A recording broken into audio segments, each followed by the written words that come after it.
అయ్యో అయ్యో అయ్యయ్యో భయ్యా, బాబు బంగారం ప్రీమియర్ షో ఇప్పుడే అయిపోయింది.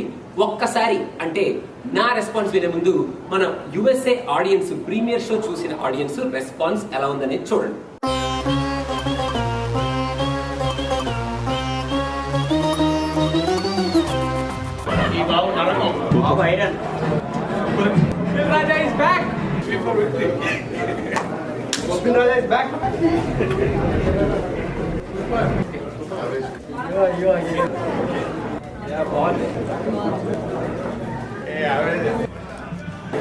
అదొక నకిలీ బంగారం.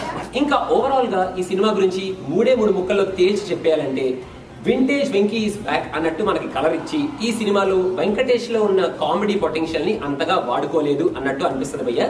ఇంకా కామెడీ టైమింగ్ వస్తే సినిమా అంతా హ్యాపీగా కామెడీ ఫ్లో ఉంచకుండా మధ్య మధ్యలో అన్వాంటెడ్ ఫైట్స్, మనకి తెలిసిన స్టోరీ, తెలిసిన ట్విస్ట్లనే పెట్టి అనవసరంగా కామెడీ లేకుండా కొంచెం డ్రాగ్ చేసినట్టు అనిపిస్తుంది భయ్య. కామెడీ విషయానికి వస్తే ఫస్ట్ హాఫ్ లో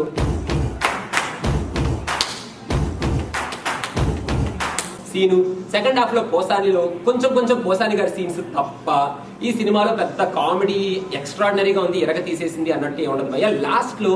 లాస్ట్ ఫైట్ లో బొబ్బిలి రాజా మ్యూజిక్ మాత్రం ఎరగొడిసింది. ఆ లాస్ట్ లో బొబ్బిలి రాజా మ్యూజిక్ అప్పుడు మంచి ర్యాప్ ఒకటి వస్తుంది భయ్య. ర్యాప్ మాత్రం ఉంటుంది భయ్య. మనకు వింటేజ్ మ్యూజిక్ ని బాగా ఎంజాయ్ చేస్తున్నాం అన్న టైంలో ఒక ర్యాప్ వచ్చి అనవసరం కొంచెం మూడ్ స్పాయిల్ చేసినట్టు అనిపిస్తుంది. కాకపోతే ఇంక సినిమా గురించి ప్రీమియర్ ఇప్పుడే అయింది కదా భయ్య, కొంచెం జాలి వేస్తుంది భయ్య. జాలి అని దొబ్బేశారు కాబట్టి నాకు కూడా కొంచెం జాలి వేస్తుంది. ఎక్కువ మాట్లాడలేదు, సినిమా పిక్చర్ రివ్యూలో మాట్లాడుకుందాం. ఇంకా ఈ సినిమా ప్రీమియర్ షో చూసిన వాళ్ళందరూ మీ మీద మీరు జాలి పడుతూ, మీతో పాటు వచ్చిన మీ ఫ్యామిలీ మెంబర్స్ మీద, మీ ఫ్రెండ్స్ మీద, మీతో పాటు పూరా థియేటర్లో ఉన్న ఆడియన్స్ మీద బాగా జాలి పడుతూ ఇంటికి వెళ్ళిపోండి భయ్య. జాలి పడుతూ ఇంటికి వెళ్ళిపోండి భయ్య. మర్చిపోకండి, జాలి మాత్రం మర్చిపోకండి. ఇంటికి వెళ్ళిపోండి.